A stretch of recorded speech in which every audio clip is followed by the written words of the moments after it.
I'm gonna say it, and this will surprise absolutely nobody. Yeah. Not Tatum Paxley, Tegan Knox, what's her name? NIXON Newell, Yes. and her partner. Good for them.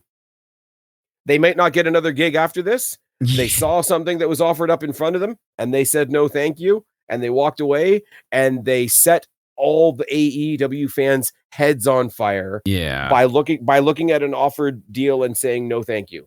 And they even said congratulations to the people that took those 2 spots on their way out. Yeah. They did nothing wrong. They don't owe them anything because unlike Sasha Banks and Bayley, they don't work for the company. They weren't the champions.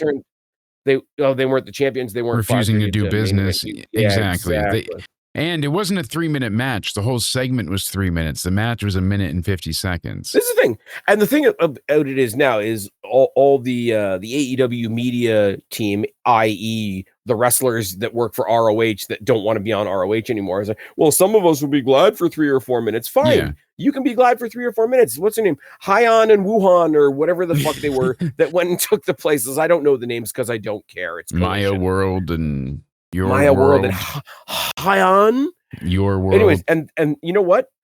One set of partners turned it down. The other 2 stepped up and took it. Everybody wins, but we can't have that. No, see, I feel like it's a tricky situation, but if it was me, I would have stayed. I would have done the match, but afterwards I would have said, if you expect to book us further, this can't be a thing. I showed you tonight that I'm loyal, but we need to, look out for ourselves and for future. Like, but I don't think they need to be loyal though in this case because they're not okay. Like they're not okay. Wrestlers are all supposed to be like independent contractors anyway. That's the punchline of the century. But like they don't work for the company. They don't have a contract for the company. They were brought in to be jobbers. Yes. They said, hey, we don't care if we lose. Let's just not do it in 2 minutes, right? It's the same as like Austin saying, oh, I don't care about losing to Brock. I just don't think we should do it on TV. I think that's worthy of pay-per-view. Yeah, that's not the same. Not that's not the same as saying, oh, I don't want to lose to Brock. Of course, Austin was going to lose to Brock. And of course, these 2 were going to lose to whoever they were supposed to face. TJ, Anna Jay and Ty But Malaconte. this whole like, it just fucks them for their future because she was already complaining online and to others that she's not getting bookings. So now I get that. No one's going to want to hire you. Yes, you have some interest. So you might get some like interaction on Twitch or something, but you're not going to get bookings now because this is going to show people like, hey, this doesn't work for me, brother. You're out for yourself. Every wrestler I is guess out if they for were themselves, promised to win the tag titles kind of thing, and then they get there and they had a 30-minute match that was cut down to 1 minute, and now but like I guess all of this was known ahead of time, pre-agreed upon, and they were hoping to get more out of it. So I get them. I think they were in discussion. Like from what I've heard, I think that there was some discussion about it. Like, hey, like we don't mind losing. But these people that you're gonna put over us, what are they gonna get out of beating us in 2 minutes? Like it was one of those like nitpicky, like, can we go from 3 to 5 or something like that? And I mean, if you're a lady on the roster I shouldn't even say on the roster, but if you're a lady on an AEW show, like you're not gonna get any minutes. Like it is what it is. There's a reason friggin' one person smoked the PWI list because she was booked to win enough titles to win an award. Yeah. And that's the thing. That's why I understand the wrestlers being like, hey, I would have taken the 3 minutes. Like if I could have taken their 3 minutes and gone on TV, I promote my YouTube and let's go, like I would take it too. So they knowingly not having any other work lined up, not getting bookings. I think that like you're betting on yourself to not get a 3-minute job match. Fine. But you're not betting on yourself then because this is stifling your career because now any opportunity you could have had. That's fine though. That's fine though, because the people that are standing, the people that are standing up, the people that are standing up for AEW because that's what they do.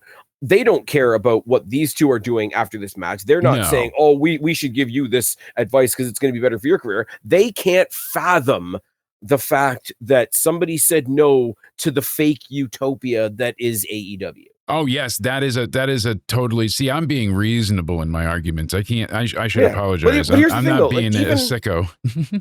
Even if somebody even if you want to take it from the point of, oh, if you turn this down, other people are going to hear about it. It might have repercussions later on down the line. If the person says yeah, I understand that. I see what you're offering me. I'm going to pass. Thank you very much. All the more happy for the next two that are going to come in and take our place, dust our hands, and everybody calls it a night. You might think what they're doing is crazy, but I don't think they did anything wrong, is what my point is. Yeah, no. I don't necessarily think it's going to help them in the long run. I don't think it's going to do tremendous things for them next time they go to get booked for like XYZ wrestling. Yeah.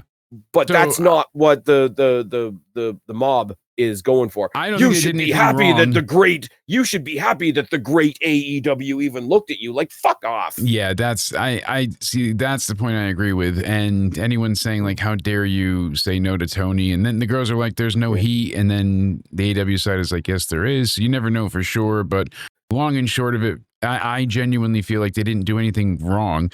They didn't leave them high and dry with no replacements and the booking got screwed, because then it would be a problem. They were told they could leave, they left, and they were replaced. Easy as that. The only thing I'm saying is that it just wasn't wise, because now it really stunts any type of growth they could have had, not just off of this, but piggybacking going forward. That's my complaint. Like, you fucked your career that you were already openly complaining about. But that's a gamble that only you can decide you're going to make. Exactly. It's a consequence to this action. If you can look at that eyes wide open and say, yeah, okay, this might screw us over, it might not, but this is what feels right today. Mm-hmm. We go back to the OnlyFans argument, right? Yeah. And I'm not just saying that because I think she has an OnlyFans as well. It's fine, don't worry about it. Yes. But like, okay, you're gonna leave wrestling and try this instead, and you're gonna leave wrestling behind. You're gonna do the Mandy Rose thing of like, I make so much more money here than when I was wrestling. I'll tell all the other girls to do the same thing. Okay, cool. So a couple of other people, flip the bird to AEW, flip the bird to WWE, and think they're gonna make millions on OnlyFans, and then they end up making $5. Maybe it wasn't the smartest move, but they, what's the phrase? They bet on themselves. I think there's a big difference between, okay, go ahead and do that. I don't think it's bright, but it's your decision, and telling them that they're wrong for their decision. I don't think that's what you're doing, but I think that's what a lot of people are happening. And I think a lot of people are only doing it because of the 3 initials that they walked away from. Yeah, and that's bullshit. Exactly. Because if they walked away from WWE, they'd be like, oh, see, WWE is so evil. They only gave them 3 minutes. How dare they? And then the sentiment if they walked away from WWE, it would be like 3 snaps and a you go, girl. That's what I'm saying. People would be like, "Oh, good, initials. You went ahead and you stood up for yourself." Yes, exactly. That's what I'm trying to get by. But like you said, it goes for AEW, and they're like, "Oh, how dare you? You look a gift horse in the mouth. How dare you go ahead and say no to the benefactor? That's so we lent you a helping hand because you said you were getting no bookings. We did this for you, and you go ahead and we're so magnanimous. Fuck off. Like, that's the part that bugs me. The right? virtual signaling is the people that were comparing it to the Sasha Bailey thing, right? And it's like, okay, not so much Bailey, because Bailey's had a lot of ups and downs in her WWE run, but you cannot put them in the same category. They walked out after being champions at WrestleMania. They didn't walk out because they were trying to say, hey, can we have 5 minutes instead of 3? Yeah. And we're not even on the payroll. You know what I mean? Like, it's so, weren't they losing the belts or something, and that was the problem? Because how dare we lose a match? But it's so disgustingly I disingenuous. Why they were so upset either. It was what, WrestleMania 37, I think, or no, 36. That was disgustingly disingenuous when they make the comparison. Oh, but you went for Sasha Banks. Yeah, because Sasha Banks is a cunt. What are we doing here?